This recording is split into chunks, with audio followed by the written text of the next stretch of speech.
मैं बस थोड़ा कोशिश करता हूँ कि अब थोड़ा पीछे जाएं। जब 2014 में सरकार बनी तो उस सरकार को बनने के बाद लोगों ने कहा कि लोग कांग्रेस से बहुत परेशान थे, 2G 3G जीजाजी तरह तरह की जो है चीज़ें हुई। उसके बाद जो है एक नया विकल्प का ज़रूरत था और प्रधानमंत्री जो है चुन करके आए। जब वो चुन करके आए थे ठीक उससे पहले एक बड़ा जोरदार मूवमेंट हुआ था, अन्ना हजारे का मूवमेंट।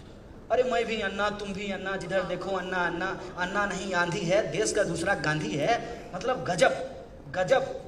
हर मतलब जिस पत्रकार को आज आप अरविंद केजरीवाल को गाली देते हुए सुनते होंगे, वो अरविंद केजरीवाल का तो ऐसी चरण वंदना की पूछिए मत। मतलब अरविंद केजरीवाल जो है वो व्यक्ति नहीं है, अवतार है। ऐसा वही पत्रकार कर रहे थे, तो ऐसे तो वो नहीं कर रहे होंगे, इन्वेस्टमेंट होगा। मेरा क्वेश्चन है कि अन्ना हजारे आंदोलन में जो माहौल बनाया गया वो भाजपा के लिए डायरेक्ट माहौल नहीं बनाया गया, इनडायरेक्ट माहौल बनाया गया। इनडायरेक्ट माहौल कैसे होता है? मान लीजिए कि मेरे बाप जो है फिल्म के प्रोड्यूसर हैं, तो हमने कहा डायरेक्टर को सुनो बे, हम हीरो होंगे। अब मेरी शकल जो है, मेरी शकल अब हीरो होने लायक है नहीं, तो हमको हीरो बनाना है तो क्या करना पड़ेगा? साइड एक्टर हमसे भी छोटा ढूंढ करके लाना पड़ेगा। तो लंबा हम तो दिखेंगे और हम आगे रहेंगे, बाकी लोग पीछे रहेंगे, ठीक है ना? तो मान लीजिए कि मोदी जी को हीरो बनाना है तो राहुल गांधी को मूर्ख बनाना है, और ये काम अगर मोदी जी करते तो उसका इम्पैक्ट नहीं होता। जैसे आप एक चीज देखिएगा, टीवी पे जो विश्लेषक आते हैं वो अपनी पार्टी से उनका क्या संबंध है ये वो नहीं बताते हैं, कहते हैं मैं राजनीतिक विश्लेषक हूं, ताकि लोगों के सामने क्या मैसेज जाए कि ये इंडिपेंडेंट आदमी है, इसका किसी से कोई लेना देना नहीं है, ये धूमकेतु है, ये ऐसे ही पृथ्वी का चक्कर लगा रहा है, ऐसा फील कराया जाता है। नहीं, अब अन्ना हजारे आए हैं, अब मोदी जी कहते हैं कि राहुल गांधी खराब आदमी है, कांग्रेस खराब आदमी है, कांग्रेस बढ़िया पार्टी नहीं है, तो लोग कहता है अरे तो पॉलिटिकल अपोनेंट है, ये तो बोलेगा ही ना। कौन बोल रहा है? जिसका शादी नहीं हुआ है, जो समाज के लिए लड़ता है, जो मतलब है ही मतलब सन्यासी है। हालांकि काम और धर्म की बात कर रहे थे साहब, धर्म का धंधा करने वाले आजकल बहुत काम में लिप्त हैं, आसाराम बापू, चिन्मयानंद, नए नए नाम आते रहते हैं।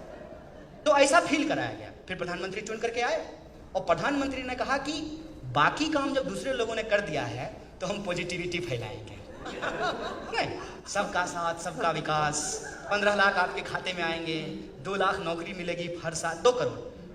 तो वादा इतना करके भूले हैं कि हम खुद भूल जा रहे हैं कि क्या बोले थे।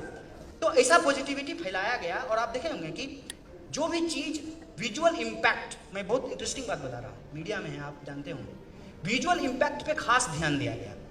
आप 2014 से पहले जो कमल देखते होंगे वो सेफ्रन होता था, उसको ब्लैक एंड व्हाइट कर दिया गया। अब हम लोगों को एस्थेटिक सेंस है ही नहीं। अब सुजात साहब आए थे तो काला पहन करके आए थे, पीछे ब्लू बोर्ड है, काला पहन करके आए तो कंट्रास्ट था, हम ब्लू पहन करके आए हैं, कंट्रास्ट पता ही नहीं चल रहा है, मैच कर गया है। तो हर चीज पे बहुत बारीकी से काम किया गया और इसके लिए कंपनियां होती हैं, उनको पैसा दिया जाता है। मैं बताती हूँ उसके बारे में, क्योंकि मैं अपने बारे में बताता हूँ जो मेरे साथ हुआ है। कलर चेंज वो एक लंदन के एक एनालिस्ट ने कराया, हाँ। कि वो पार्टी का सिंबल 2014 में मेरी किताब में है बीजेपी वाली, कि it should be exactly like what people see in the EVM, it should not be saffron. They had complete, क्योंकि हिंदुस्तान में ज्यादा लोग पढ़े लिखे नहीं है। उन्होंने तो मोदी जी निकले उस दिन और उन्होंने फोटो भी खिंचवाई which was against the model code of conduct, क्योंकि वोटिंग शुरू हो गई थी कहीं। मैं पॉइंट ये बनाना चाह रहा हूं कि एक माहौल बना करके वो आ गए सरकार में आ गए। तो जैसे 2019 के बाद हुआ वैसे ही 2014 के बाद हुआ था, ऑपोजिशन छुट्टी पे चली गई। याद कीजिए, ऐसा नहीं हुआ कि 2019 के बाद अपोजिशन छुट्टी पे चली गई है, 2014 के बाद भी अपोजिशन छुट्टी पे चला गया था। विरोध कहां से शुरू हुआ था? विरोध शुरू हुआ था यूनिवर्सिटी कैंपस से।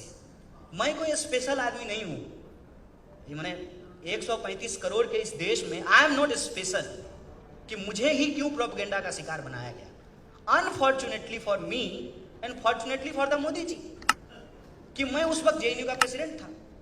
मैंने एक तरफ वो चुन करके आए, एक तरफ हम चुन करके आए। अब इसमें मेरी गलती तो थी नहीं, हम चुन करके आ गए, हम जेएनयू के प्रेसिडेंट थे। और अलग अलग कैंपसेस में सरकार ने आते ही जो ऑनस्लॉट करना शुरू किया, जैसे मैं कुछ इंसिडेंट बस आपको याद दिला देता हूँ, मे बी आप यू आर इंटरेस्टिंग और not. But I am telling you, Ambedkar Periyar study circle था IIT मद्रास में, उस पर बैन कर दिया गया। रोहित वेमुला का इंसिडेंट हुआ हैदराबाद सेंट्रल यूनिवर्सिटी में, FTII का आंदोलन शुरू हुआ जहां अनुपम खेर साहब गए थे। ऐसे ही बीवी जो है वो नहीं सांसद होती हैं, गाना तो गाना पड़ता है सरकार के पक्ष में।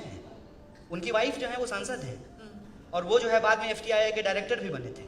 उस FTII में मूवमेंट हुआ, अलग अलग यूनिवर्सिटी में मूवमेंट हुए। सो JNU चूंकि दिल्ली में है, वसंत कुंज में है, आप सब लोग चाहते होंगे कि काश घर हो दिल्ली में तो वसंत कुंज में हो, बड़ा पॉश जगह है, पहाड़ी है, जंगल है, खूबसूरत माहौल है, हरियाली है, वहाँ पे हमारी यूनिवर्सिटी है। और वो यूनिवर्सिटी जो है एक ऐसी यूनिवर्सिटी है जहाँ जा कर के डर नहीं लगता है। मतलब हम आप लोगों की कृपा से जो है, हालांकि हम अलजेब्रा में बोल रही थी, मुंह से पैसा कमाता है, हम पैसा नहीं लिए अलजेब्रा में आने के लिए। तो 5 स्टार होटल में डर लगता है। कई बार आपको गेट्स जो है, जो विराटता होती है, जो भव्यता होती है, वो साधारण इंसान को डराती है। JNU एक ऐसी यूनिवर्सिटी है कि एक साधारण इंसान को भी कॉन्फिडेंस होता है। देख रहे हैं, घराना है, मतलब पिताजी भी थे जर्नलिस्ट, ये भी जर्नलिस्ट हैं, उनके सामने भी बोलने का कॉन्फिडेंस देती है वो यूनिवर्सिटी। और फीस के नाम पे मिनिमल लिया जाता है, 200 रुपया लिया जाता है। तो उस यूनिवर्सिटी में हम लोग पढ़ते थे, शांति से अपना पढ़ रहे थे। सरकार बदल करके आ गई, क्या फर्क है? जैसे पिछली सरकार का मजाक उड़ाते थे, इस सरकार का भी मजाक उड़ाएंगे। 2014 से पहले जाकर के आप मेरा ही टाइमलाइन देख लीजिए। आजकल हमको मनमोहन सिंह बहुत जेंटल लगते हैं, लेकिन उस जमाने में हम लोग उनके ऊपर मीम्स बनाते थे, उनके ऊपर जोक्स बनाते थे। और यूनिवर्सिटी में यही माहौल होता है कि अपने सवाल को लेकर के स्टूडेंट जो हैं वो प्रोटेस्ट करते हैं, सरकार कुछ मानती है, कुछ नहीं मानती है, this is normal course of action. लेकिन ये सरकार जब चुन करके आई तो JNU अपने आप में ये जो अलग अलग जगह पे मूवमेंट हो रहे थे उसका सेंटर बन गया। रोहित वेमुला का आंदोलन, जो कि साउथ इंडिया का ही आंदोलन था, वो अचानक से एक नेशनल आंदोलन बन गया। और रोहित वेमुला के सवाल पे आप देखिए कि आखिर ये सरकार घिर गई और स्मृति जी को शिक्षा मंत्रालय के पद से हटा करके कपड़ा मंत्रालय, स्मृति ईरानी की बात कर रहे हैं जी। उस समय वो शिक्षा मंत्री थी, एजुकेशन मिनिस्टर थी। तो ये सब जब हुआ तो सरकार ने सोचा कि ये जो यूनिवर्सिटी है, ये जो लड़के हैं, ये तो हमको 5 साल तंग करेंगे, तो 5 साल के बाद उनको 5 साल फिर जीतना है। तो उस स्पेस को और उन लोगों को बदनाम करना जरूरी था। तो उन्होंने एक बहुत ही मार्वेलस तरीका निकाला कि यूनिवर्सिटी के ऊपर इस तरीके से ऑनस्लॉट किया जाए कि यूनिवर्सिटी के फेवर में जो जो लोग बोलेंगे सबको इंटरनेशनल साबित कर दिया गया। कितना आसान काम है कि एक ही तीर में अगर सबका शिकार कर लिया जाए तो सबका शिकार हो जाएगा। और आज देखिए कि वो प्रोपेगेंडा एस्टेब्लिश हो चुका है कि JNU के पक्ष में जो लोग भी बोले, तमाम लोगों को इंटरनेशनल कह करके बोला जा रहा है। अमर्त्य सेन नोबेल ऑरिएट है, दुनिया उनको मानती है कि वो इकोनॉमी को मानने वाले लोग हैं, लेकिन चूंकि वो हमारे साथ आकर के खड़े हो गए, वो भी इंटरनेशनल हो गए। जो पत्रकार बोले वो भी इंटरनेशनल हो गए, जो सिनेमा जगत के लोग बोले वो भी इंटरनेशनल हो गए। अब डिफरेंस कहाँ पे है? डिफरेंस ये है कि एक प्रोपेगेंडा था, एक प्रोपेगेंडा वहां पे हुआ, एक प्रोपेगेंडा वहां पे बनाया गया, लेकिन उस प्रोपेगेंडा के पीछे कौन लोग थे, कौन लोग शामिल हैं, उसके डिटेल में तो कोई जाता नहीं है। आपको अगर ये सुनाई पड़े कान में, तो कौन लोग थे मुझे बताइए। बस आप मुझे बताइए। आपको अगर कान में सुनाई दे भारत तेरे टुकड़े होंगे, तो आपको मन नहीं करेगा कि इस आदमी का गला दबा दे? किसको गुस्सा नहीं आएगा? मन करेगा कि कानून अपनी जगह पे है, बंदूक निकालते हैं, गोली मार देते हैं। अभी एक CISF की कांस्टेबल ने कहा कि झंडा गाड़ देंगे सीने में। आप लोग कितने लोग जानते हैं कि अभी एक कंट्रोवर्सी जाने देते होता है, कंट्रोवर्सी से भरा पड़ा है न्यूज आजकल।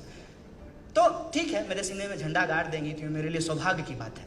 मैं उनको कुछ नहीं कहना चाहता हूँ, मैं उनको सिर्फ और सिर्फ उनकी सेवा के लिए धन्यवाद देना चाहता हूँ, क्योंकि मुझे पता है कि वो प्रोपेगेंडा की शिकार है, उनको सच नहीं मालूम है। सच इतनी सी बात जो मैं कहता हूँ, जो भी लोग काम करते होंगे सरकारी क्षेत्र में, ब्यूरोक्रेसी में, कानून से जिनका वास्ता होगा, वो आसानी से इस बात को समझ जाएंगे। देश की राजधानी में एक यूनिवर्सिटी है जहाँ विदेशों से लोग पढ़ने के लिए आते हैं।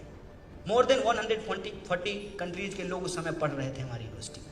तो क्या रॉ उस पर नज़र नहीं रखेगी? IB उसके ऊपर नज़र नहीं रखेगी? कोई इवेंट होने से पहले ही इंटेलिजेंस को पता चल जाएगा कि कोई इवेंट होने वाला है।